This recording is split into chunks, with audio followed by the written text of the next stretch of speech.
저는 굉장히 두려웠습니다. 제가 다른 사람들은 굉장히 기뻐하고 즐거워하고 바쁘게 움직이고 있을 때 저는 굉장히 무서웠습니다. 왜냐하면 그 날이 바로 제가 신학교를 졸업하는 날이었습니다. 다른 사람들은 야 이제 신학교를 졸업한다.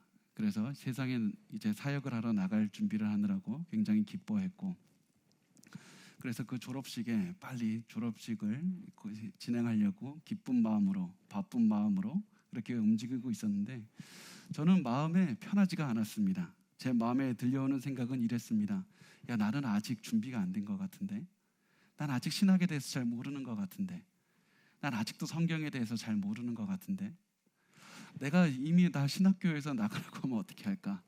내가 아직도 배워야 될 게 많고 아직 기도해야 될 것도 많고 아직도 나는 준비가 안 된 것 같은데, 신학교를 졸업하는 걸 보면 내가 마치 준비가 된 것이냐 그렇게 느껴질 수밖에 없는데 난 준비가 안 됐습니다. 다 조금만 더 있을까요 하나님? 졸업을 좀 더 미칠까요? 계속해서 이런 마음의 두려움과 갈등이 계속해서 있었습니다. 그럴 때 제가 계속해서 그런 갈등을 가지고 있을 때 하나님께서 저에게 고린도전서 15장을 제게 알려주셨는데, 제가 생각나게 하셨는데, 이 말씀에서 보면 바울이 예수님께서 죽으시고 부활하신 다음에 나와 같이 부족한 자에게도 보이셨다 이렇게 말씀을 합니다. 그러고 나서 이렇게 말씀을 하시는데, 우리 이 말씀을 같이 한번 읽어볼까요? 고린도전서 15장 10절 말씀을 같이 읽어보겠습니다. 시작. 그러나 내가 나된 것은 하나님의 은혜로 된 것이니 내게 주신 그의 은혜가 헛되지 아니하여 내가 모든 사도보다 더 많이 수고하였으나 내가 한 것이 아니요 오직 나와 함께 하신 하나님의 은혜로다.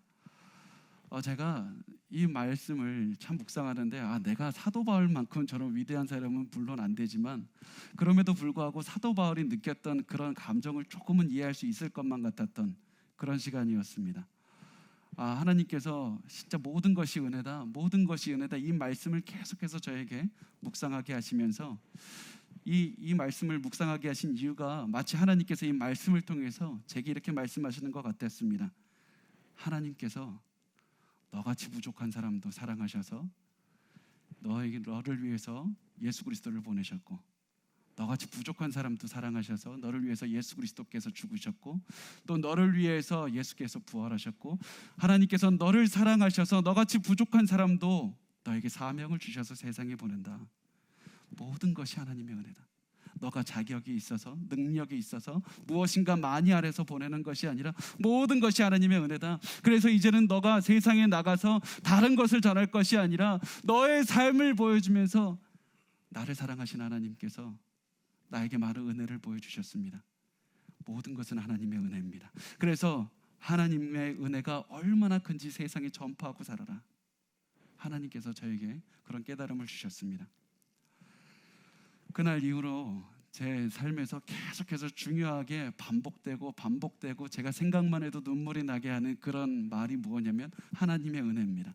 하나님의 은혜. 예수께서 나같이 부족한 사람을 선택하시고 나 같은 사람을 복음을 전하게 하시고, 나 같은 사람을 오늘 이 순간에 제가 뭐라고 저까짓게 뭐라고 저를 위해서 죽으시고 부활하시고 나에게 사명 주셔서 이런 귀중한 복음을 사람들에게 증거하게 하셨다. 저는 이 자리에 서 있는 게 은혜입니다. 저는 이 자리에 서 있는 게 하나님께서 나를 엄청나게 사랑하시고 나에게 은혜를 베풀어 주셨다. 이 모든 것이 저에게는 은혜입니다.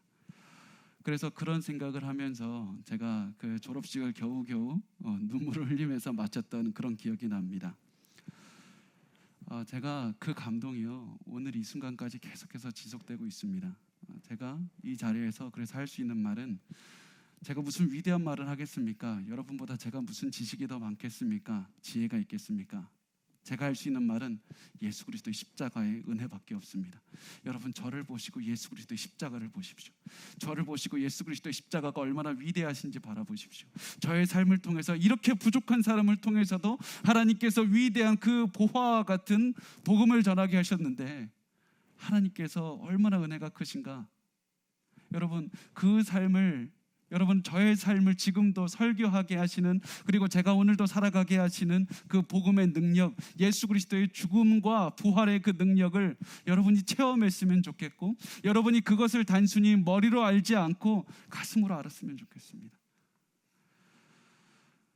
여러분, 여러분에게 예수 그리스도의 죽음과 부활이 어떤 의미가 있는지 한번 돌아보시는 시간을 가졌으면 좋겠습니다. 많은 분들이 예수가 그냥 죽었고 부활했고 이것을 믿으면 내가 천국 간다, 이런 어떠한 수학적인 공식으로서, 교리론, 그냥 머리의 지식으로서만 이걸 알고 있습니다.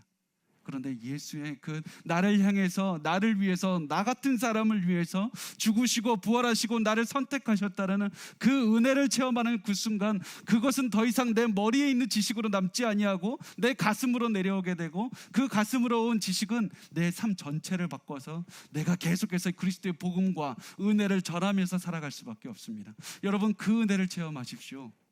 예수 그리스도의 죽음과 부활이 여러분의 삶 전체를 바꾸는 그런 삶을 사셨으면 좋겠습니다. 그런데 우리가 잘 알고 있습니다. 그리스도의 그 죽음과 그 부활의 감동을 유지하면서 살아가기가 사실은 굉장히 쉽지가 않습니다. 때로는 너무나도 어려운 고난이 우리의 삶에 찾아오기도 하고 참 지치게도 만드는 그런 일들이 많이 있습니다. 때로는 솔직하게 말하면 의심이 들 때도 있습니다. 우리가 오늘 만나게 되는 제자들도 예수님의 그 복음의 메시지를 듣고 감동이 없었습니다. 처음에는 이들도 의심했습니다. 그래서 오늘 우리가 보면 이 요한복음 20장 18절 말씀을 어떻게 시작을 하냐면, 막달라 마리아가 이 예수님의 제자들에게 내가 예수님을 만났다, 내가 예수님 봤다, 이러면서 증언을 합니다. 예수님께서 부활하셨고 내가 그 예수를 만났다는 소식을 전했는데, 그 말을 들었을 때 제자들의 반응이 어땠습니까? 마가복음 16장 11절을 우리 같이 한번 읽어볼까요? 시작. 그들은 예수께서 살아나셨다는 것과 마리아에게 보이셨다는 것을 듣고도 믿지 아니하니라. 제자들은 예수님이 다시 살아나셨다는 것을 듣고도 믿지 않았습니다. 아니, 말도 안 된다고 생각했습니다. 어떻게 그게 사람이 죽었다가 살아나는 게 가능합니까? 마치 마리아가 이 사람이 예수님을 너무 사랑하다 보니까 헛것을 봤나? 그냥 이 사람이 그냥 자기의 바람을 얘기했나? 헛된 그런 바람을 얘기했나? 그렇게 생각했을 겁니다. 그래서 이 사람들이 예수님이 다시 살아나셨다는 것을 전혀 믿지 못하고 살아가다 보니까 이 사람들의 삶의 모습도 그와 같이 변했습니다. 우리 요한복음 20장 19절 말씀을 우리 같이 한번 읽어보겠습니다. 시작. 이날 곧 안식 후 첫날 저녁 때 제자들이 유대인들을 두려워하여 모인 곳의 물들을 닫았더니 예수께서 오사 가운데 서서 이르시되 너희에게 평강이 있을지어다. 아멘. 이들을 묘사할 때 처음에 저녁에 있다고 말을 합니다. 요한복음을 보면 빛과 어둠을 계속해서 대조합니다. 낮과 밤을 대조합니다. 이 사람들이 지금 저녁에 있었다고 얘기를 합니다. 분명히 시간이 저녁이었을 겁니다. 그런데 굳이 이들이 저녁에 있었다라고 언급을 하는 이유는 이들이 지금 어둠 가운데 있기 때문입니다. 어둠으로 대표되는 두려움 가운데 있기 때문입니다. 이 사람들이 너무 무서웠습니다. 그래서 이 제자들이 모인 곳에 문을 닫았다 이렇게 표현을 하는데, 이 말의 뜻은 이 모인 곳에 문을 와서 잠궈버렸다는 뜻입니다. 누가 올까봐 잠궜습니다. 사람들이 지금 예수님을 죽였습니다. 그 다음 타겟이 누굽니까? 바로 납니다. 바로 제자들이 됩니다. 예수님께서는 죽기 전에 뭐라고 말씀하셨냐면, 사람들이 예수님을 박해하였은즉 너희도 박해할 것이다. 선생을 박해하였은즉 제자도 박해하리라. 그래서 이 사람들은 예수님을 박해서 결국 십자가에서 죽였습니다. 그 다음에 우리도 언제 와서 잡아갈지 모르겠다. 문을 잠그고, 그리고 이들이 잠긴 문만 바라보면서 혹시라도 저 문을 열고 들어올까? 저 문이 덜컹거리지는 않을까? 굉장히 두려워하는 마음으로 잠긴 문만 바라보고 있었습니다. 그런데 이때 문이 열리지도 않았는데 갑자기 예수님께서 벽을 통과해서 들어오셨습니다. 갑자기 예수님께서 문이 열리지도 않았는데 들어오셨습니다. 그리고 그들 가운데 서 계셨습니다. 이것이 어떠한 말씀이냐면, 이 예수님께서 죽으시기 전에 이 땅에 처음 오셨을 때 요한복음 1장 14절은 이렇게 말씀합니다. 말씀이 육신이 되어 우리 가운데 거하시며 말씀합니다. 예수님께서 가장 처음에 오셔서 우리 가운데 거하셨습니다. 사람들 안으로 들어오셔서 그 가운데 거하셨습니다. 부활하신 예수님께서는 제자들 가운데 서셨습니다. 그리고 이렇게 말합니다. 예수님께서 가운데 섰을 때 제자들이 굉장히 놀랐습니다. 굉장히 깜짝 놀랐습니다. 이 장면을 한 목사님께서는 이렇게 설명을 하셨습니다. 마치 우리가 어떤 장례식에 갔는데 그 장례식에 어떤 사람이 죽은 걸 알고 그 장례식장에 가서 이제 앉아 있는데 마치 내가 죽었다고 생각한 그 사람이 갑자기 옆자리에 앉아 있는 거, 그래서 바라볼 때 깜짝 놀라게 되는 그런 것과 똑같은 거라고 설명을 하는데 그게 맞는 것 같습니다. 이 제자들이 예수님이 분명히 죽었다고 생각을 했는데 예수님께서 갑자기 그들 가운데 서 계셨습니다. 어떻게 이런 일이 있을 수 있을까? 어떻게 이런 일이 가능할까? 유령은 아닐까? 천사는 아닐까? 이게 도대체 뭔가? 이들의 마음이 누가복음 24장 37절에서 말씀을 하는데요, 같이 한번 읽어볼까요? 그들이 놀라고 무서워하여 그 보는 것을 영으로 생각하는지라. 예수님이라고는 차마 생각을 하지 못하는 겁니다. 이게 과연 가능한 일인가? 너무나도 놀라서 내 앞에 있는 존재가 천사일까? 그런 여러 가지 생각을 하면서 있었습니다. 이들의 두려움은 더욱더 심해졌습니다. 이때 이렇게 두려워하고 있는 이들에게 예수님께서 말씀하십니다. 너희에게 평강이 있을지어다. 너희에게 평강이 있을지어다. 예수님께서 지금 두려워하고 있는 제자들에게 가장 먼저 하시는 말씀이 너희에게 평강이 있을지어다. 예수님께서 이렇게 말씀하지 않으셨습니다. 야, 마리아가 너희에게 내가 살아났다는 말을 했는데 너희 왜 믿지 않느냐? 너희 왜 이렇게 믿지 않느냐? 왜 이렇게 믿음이 없냐? 너희 창피한 줄 알아. 이렇게 하시는 것이 아니라 두려워하고 있는 제자들에게 먼저 평안하라, 평강이 있을지어다, 이렇게 말씀을 하셨습니다. 그리고 이 예수님께서 말씀하신 평강은 오늘 이 사건을 통해서 처음 말씀하신 것이 아니었습니다. 예수님이 이전에 한번 평안에 대해서 말씀하신 적이 있습니다. 그 말씀이 요한복음 14장 27절에 나옵니다. 우리 같이 읽겠습니다. 이 평안을 너희에게 끼치노니 곧 나의 평안을 너희에게 주노라. 내가 너희에게 주는 것은 세상이 주는 것과 같지 아니하니라. 너희는 마음에 근심하지도 말고 두려워하지도 말라. 내가 너희에게 평안을 주노라. 내가 주는 평안은 세상이 주는 평안과 같지 않다. 내가 이미 이 십자가에서 다 이루었다. 모든 죄를 너희를 위해서 죽었고, 그래서 너희의 죄값을 다 치렀고, 내가 죽음을 이기고 이 자리에 섰느니라. 이제는 너희가 두려워할 것이 없다. 두려워하지 말고 내가 주는 평안을 받으라. 평안을 너희에게 주노라. 하늘이 주시는, 세상이 주지 않는, 하늘이 주시는 그 예수 그리스도의 평안, 이것을 주시면서 우리에게 두려움을 넘어가라고 말씀합니다. 하늘에 주는 평안은 어떠한 고난도 넘어갈 수가 있습니다. 평안을 너희에게 주노라.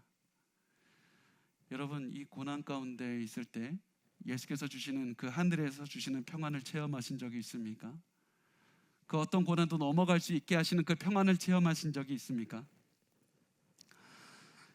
한 벨기에에 있던 한 사람이 있었습니다. 이 사람이 스위스에서 열린 한 기독교 집회에 참여를 했습니다. 이 사람은 그동안에 신의 존재를 부정하던 그런 사람이었습니다.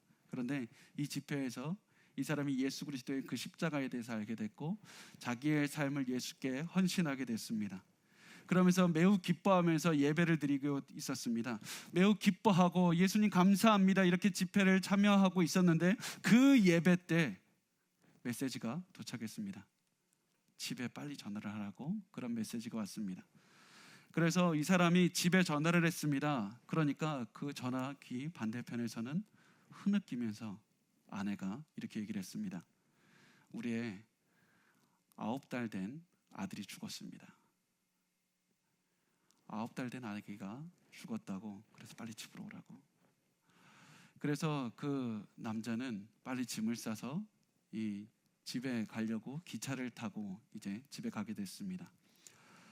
그 남자가 집에 가기 위해서 탄 기차 안에는 한 나이가 지극히 있는 그러한 노인분이 성경을 펴서 보고 있었고, 반대편에는 이 젊어 보이는 대학생 2명이서 이렇게 있었습니다. 이 성경을 읽고 있는 이분에게 이 대학생들이 갑자기 조롱하기 시작합니다. 큰 소리로 말하기 시작합니다. 아직도 성경을 믿는 사람이 있습니까? 만약에 사랑의 하나님이 존재한다면 이 세상에 전쟁이 왜 일어납니까? 만약에 하나님께서 사랑이시라면 왜 죄 없는 사람이 고난을 당합니까? 하나님이 사랑이시라면 왜 어린아이들이 죽도록 내버려 둡니까?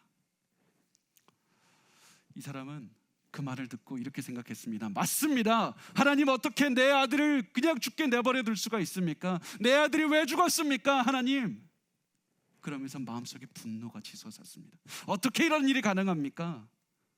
계속해서 분노가 오를 때 마음 한켠에서 다른 자기가 도저히 예상하지 못한 하나의 마음이 계속해서 솟아오르기 시작했습니다. 그리고 나서 이 사람이 그 두 젊은 대학생들에게 이렇게 얘기를 합니다. 내가 하나님의 사랑이 왜 이렇게 뛰어난지, 왜 하나님께서 사랑의 하나님인지 말씀드리겠습니다. 하나님께서는 우리 죄를 위해서 자기의 아들을 십자가에 보내서 죽게 하셨습니다. 이 얘기를 듣자 이 대학생들이 이제는 타겟을 그 남자에게로 돌립니다. 어떻게 그렇게 말을 쉽게 할 수 있습니까? 그런 진부한 말은 하지도 마십시오. 삶의 고통을 직접 겪어보거나 그런 얘기하는 겁니까? 그렇게 쉽게 얘기할 수가 있는 겁니까? 그 남자가 이 얘기를 듣고 이렇게 얘기를 했습니다. 아니요, 저는 몇 시간 전에 저의 9개월짜리 아들이 죽었다는 얘기를 듣고 아들의 장례식을 치르기 위해서 지금 집에 가고 있습니다. 그리고 지금 그 순간에, 이 순간이 바로 아버지가 나의 죄를 위해서 자신의 아들을 십자가에 죽게 하셨을 때 그 고통을 지금 처음 깨달았습니다. 그렇게 말을 하는 것을 들었습니다. 여러분, 우리가 어떠한 고난 가운데에서도, 어떠한 환난 가운데에서도 우리가 평안을 누릴 수 있고 우리가 기뻐할 수 있고 하늘에서 주시는 그 평안을 체험할 수 있는 이유는 바로 하나님께서 우리를 위해서 그 어떠한 고통도 다 넘어서시고 우리를 위해서 아들을 주셨기 때문이고, 우리에게 주신 그 아들이 어떠한 고통도 다 이겨내시고 결국에는 십자가에 가서 죽으셨기 때문이고, 그 모든 고통을 이기시고 우리를 위해서 부활하셨기 때문입니다. 여러분, 그 십자가의 은혜, 그 부활의 은혜를 체험하면 우리 가운데서 하늘이 주시는 은혜가 넘쳐나고 하늘에서 주시는 그 평안이 넘쳐남을 체험할 수가 있습니다. 여러분, 그 부활의 은혜, 그 십자가의 은혜, 십자가의 평안을 여러분이 체험했으면 좋겠습니다. 그래서 우리가 어떠한 고난을 당하고 있다 손치더라도 우리가 예수 그리스도의 십자가를 바라보면 우리가 기쁨이 넘치고, 그리고 그 십자가에서 내려오신 예수께서 우리에게 이렇게 말씀하시는 겁니다. 너희에게 평안이 있을지어다. 예수님께서는 이렇게 하시고 다음에 이 말씀으로 우리가 읽어보겠습니다. 요한복음 20장 20절 말씀입니다. 우리 같이 읽겠습니다. 이 말씀을 하시고 손과 옆구리를 보이시니 제자들이 주를 보고 기뻐하더라. 예수님께서 이렇게 말씀하신 다음에 손과 옆구리를 보여주셔서 몸을 직접 보여주시면서 예수님께서 살아계시다, 예수님의 직접 그 십자가에서 죽으신 예수님이 맞다, 동일한 분이다, 이 사실을 보여주셨습니다. 그래서 이 모든 증거를 본 제자들은 이제는 더 이상 두려워할 필요가 없었습니다. 평안하게만 됐습니다. 기뻐하게 됐습니다. 예수 그리스도의 부활을 보고 기뻐함이 넘쳐나게 됐습니다. 이로써 예수님께서는 제자들에게 하신 약속을 지키셨습니다. 요한복음 16장 22절 우리 한번 같이 읽어볼까요? 시작.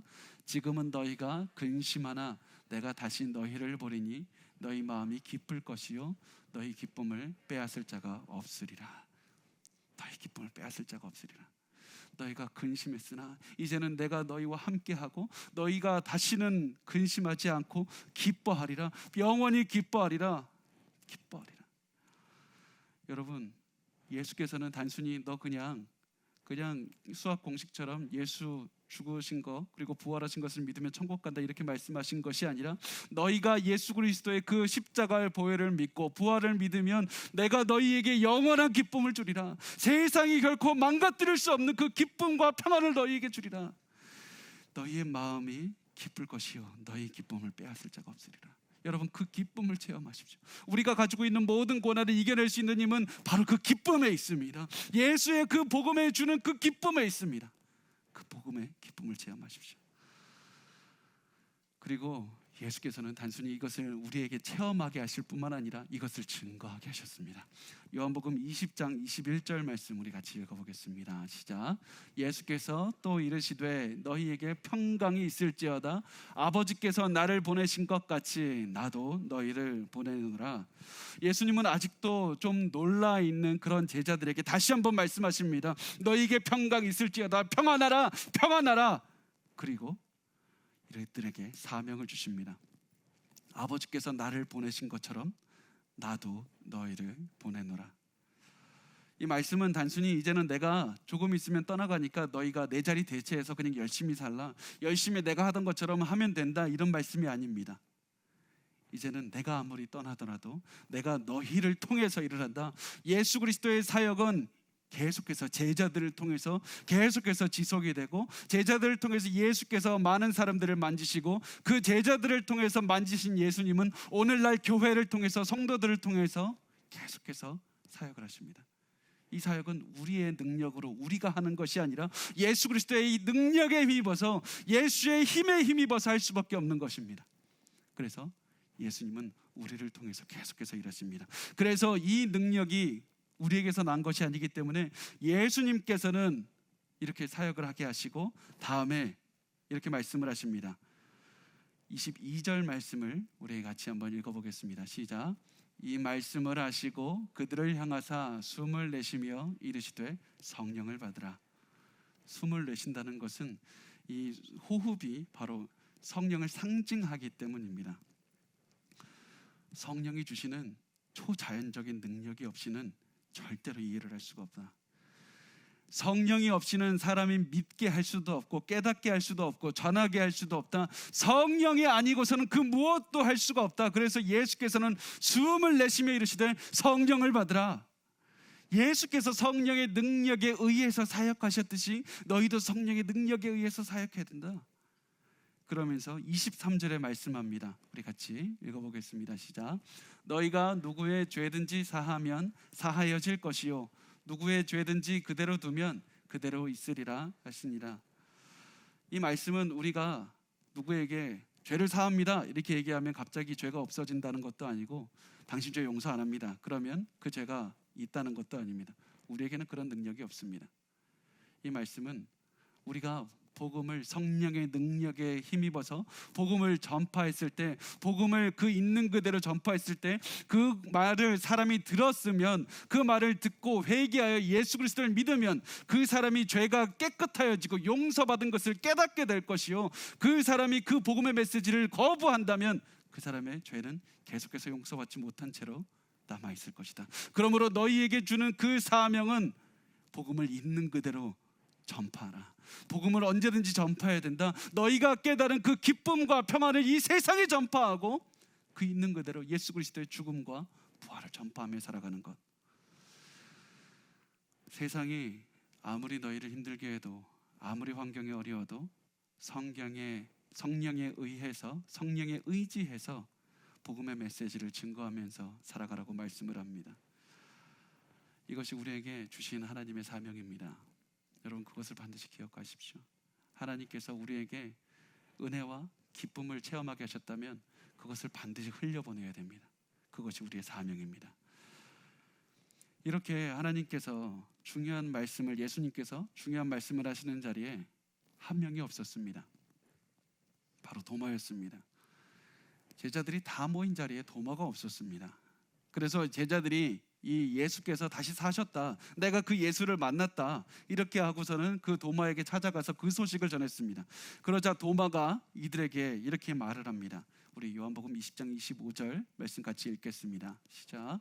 다른 제자들이 그에게 이르되 우리가 주를 보았노라 하니 도마가 이르되 내가 그의 손에 못자국을 보며 내 손을 그 못자국에 넣으며 내 손을 그 옆구리에 넣어보지 않고는 믿지 아니하겠노라 하니라.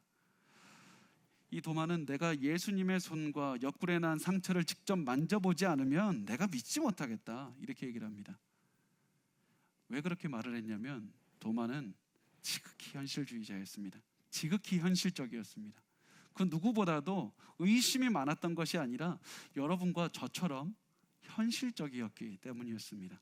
그 도마의 그 현실적인 모습이 어디서 나타나냐면 요한복음 11장에서 보면 예수님께서 예수님을 죽이려고 했던 사람들이 있는 곳으로 돌아가자, 이렇게 말씀을 합니다.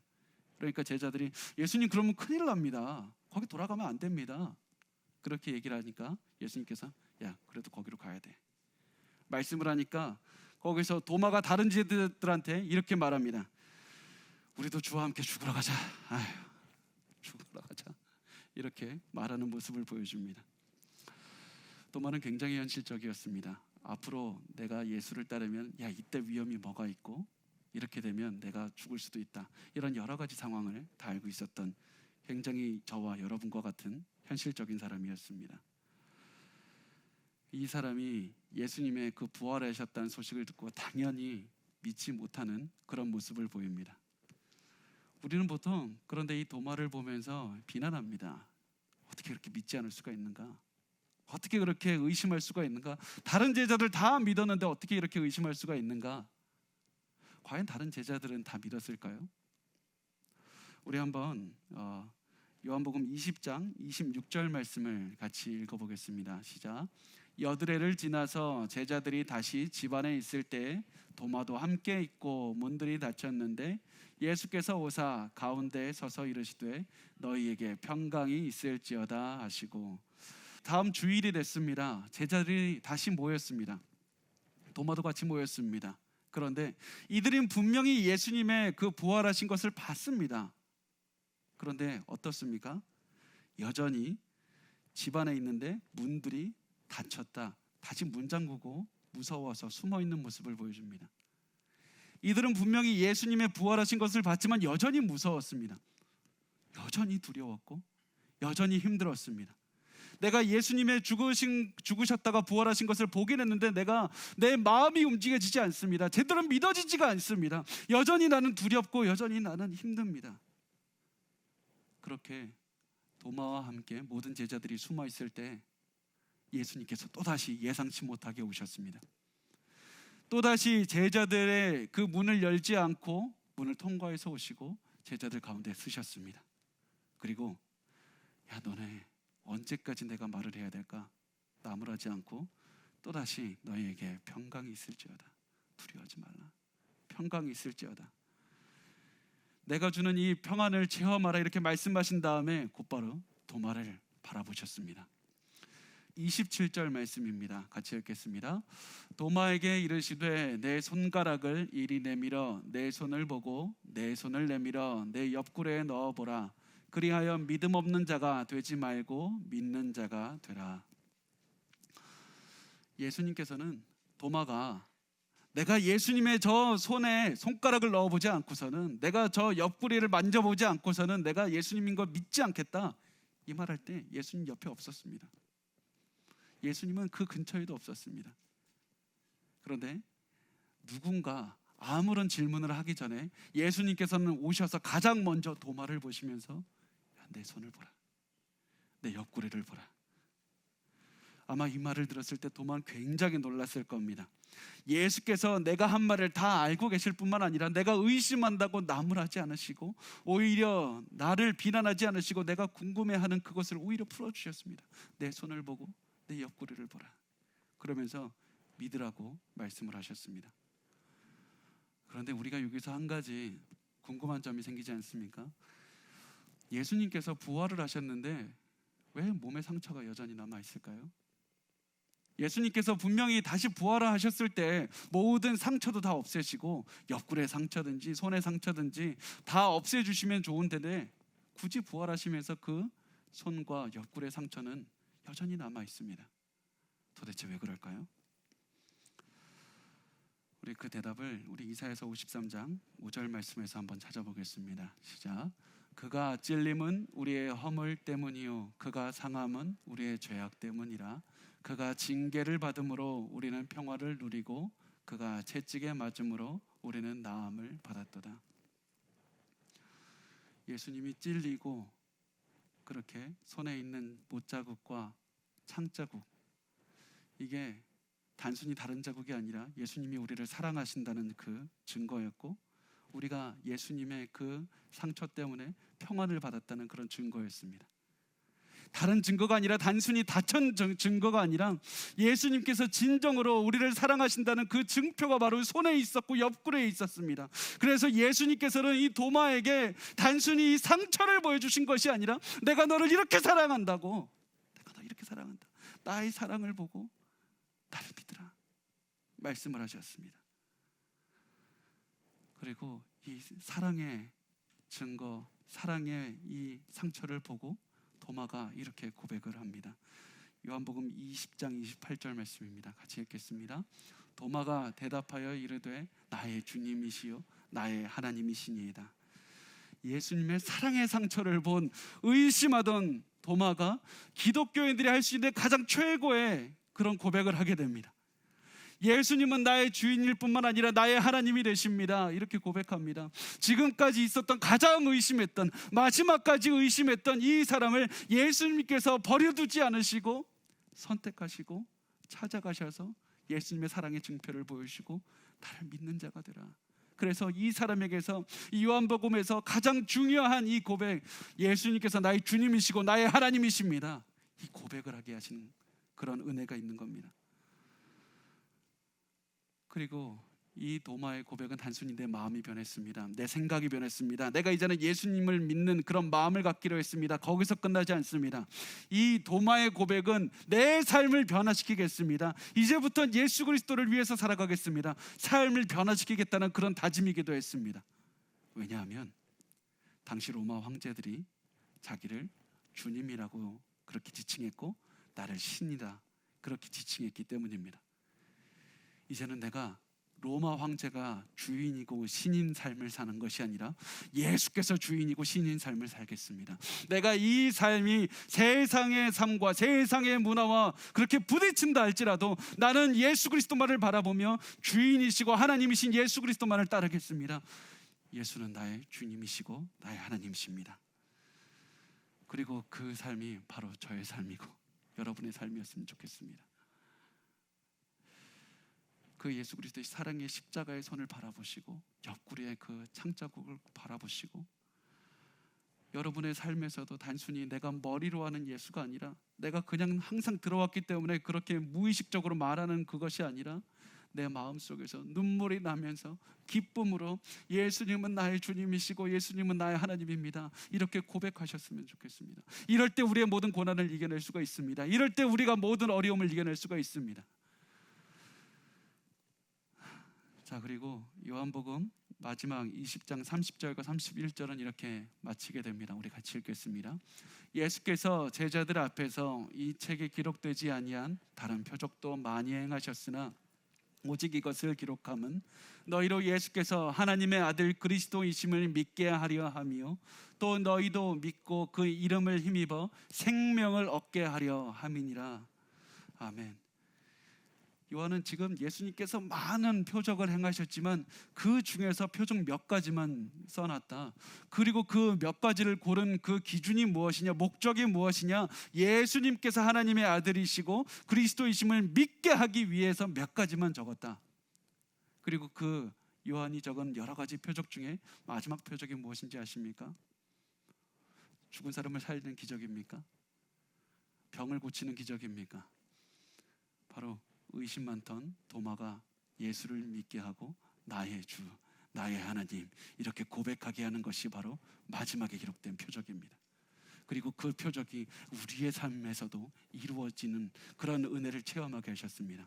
우리도 여전히 부족하고 도마보다 더 많이 의심하고 도마보다 더 악한 삶을 살던 우리의 삶을 하나님께서 우리를 버려두지 않으시고 죄 가운데서 두지 않으시고 우리를 끝까지 찾아오셔서 우리에게 사랑의 증표를 보여주시고 내가 너를 사랑한다고 말씀하시고, 결국 우리가 오늘 이 예배를 드리고 있는 게 자체가 기적이 아닙니까? 우리가 예수 믿고 구원받은 것 자체가 기적이 아닙니까? 저는 제가 오늘 이 자리에 서 있는 것 자체가 너무나도 감격스럽고 하나님의 기적이라고밖에 느껴질 수가 없습니다. 그래서 제가 할 수 있는 말은 예수의 은혜를 바라보십시오. 예수께서 저를 위해서, 저 같은 사람을 위해서도 죽으시고 부활하신 예수님은 여러분을 위해서도 죽으시고 부활하셨습니다. 그 예수를 바라보십시오. 여러분 가운데에서 아직 예수님에 대한 믿음을 가지고 의심을 가지고 있는 분이 있습니까?